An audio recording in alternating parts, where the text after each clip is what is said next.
अगर अपने चाहतानी की गीतांजलि म्यूजिक के वीडियो सबसे पहले अपने तक पहुंचे ता लाल बटन दबा के चैनल के सब्सक्राइब करें और बेल आइकन दबावे के ना भूलें।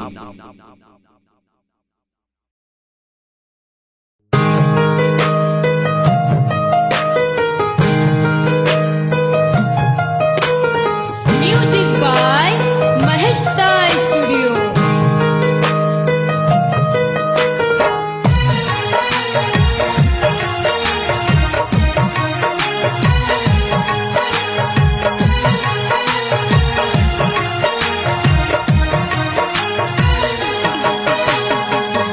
बड़ा दास होई गोरी बुरा होई हाल हो, बड़ा दास होई गोरी बुरा होई हाल हो। बड़ी याद अइबू जब तू जइबू ससुराल हो, बड़ी याद अइबू जब तू जइबू ससुराल हो। बड़ा दास होई गोरी बुरा होई हाल हो, बड़ा दास होई गोरी बुरा होई हाल हो।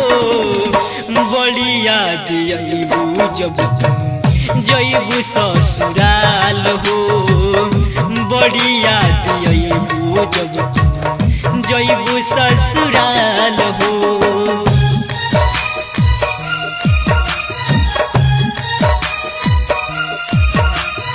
Music by Mahesta studio.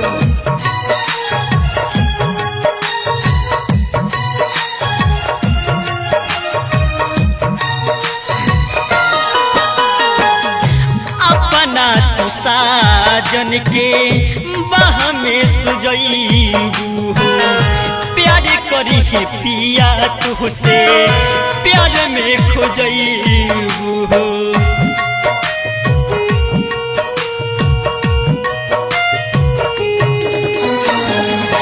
अपना तू साजन के बाह में सजइबू हो, प्यार करी है पिया तुहसे प्यार में खोजइबू हो। सिनुरा सजाई पेन्हलू, सिनुरा सजाई पेन्हलू गरबा में हार हो, सिनुरा सजाई पेन्हलू गरबा में हार हो। बड़ी याद अइबू जब तू जइबू ससुराल हो, बड़ी याद अइबू जब तू जइबू ससुराल हो।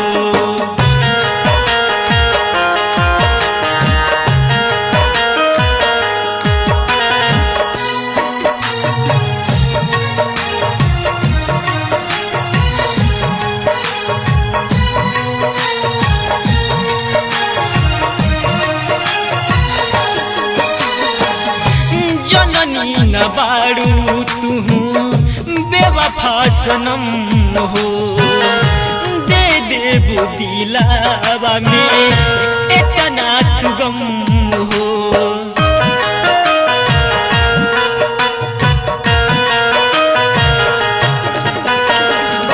जननी न बारू तुहू बेवफा सनम हो, दे देबू दिलावा में इतना तू गम हो। सनदीप काहे, सनदीप काहे चलवलू कटार हो, सनदीप काहे चलवलू कटार हो। बड़ी याद अइबू जब तू जइबू ससुराल हो, बड़ी याद अइबू जब तू जइबू ससुराल हो। बड़ा दास होई गोरी बुरा होई हाल हो,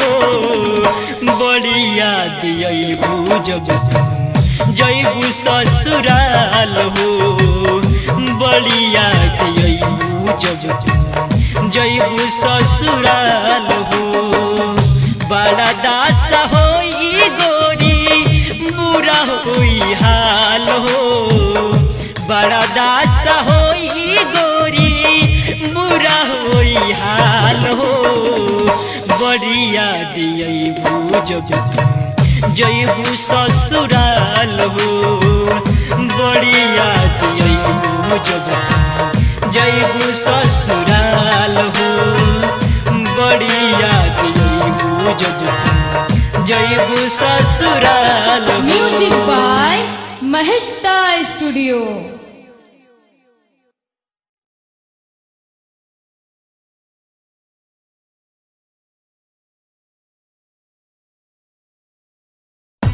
bumper opening bumper opening bumper opening. अब 12 अपर्सा के संपूर्ण गायक गायिका और कलाकारन के खातिर गीतांजलि म्यूजिक बीरगंज आधुनिक मशीन द्वारा गीत recording, video editing, audio video releasing और कोनो भी प्रकार के प्रचार रिकॉर्डिंग करावे के चाहतानी या रेडियो टीवी में ब्रॉडकास्ट करावे के चाहतानी तो संपर्क करी Geetanjali music Birgunj, CDO office के उत्तर, रेलवे स्कूल नजीक। Contact number 98 042 047 63। सुरताल से मचावे धमाल। गीतांजलि म्यूजिक बीरगंज।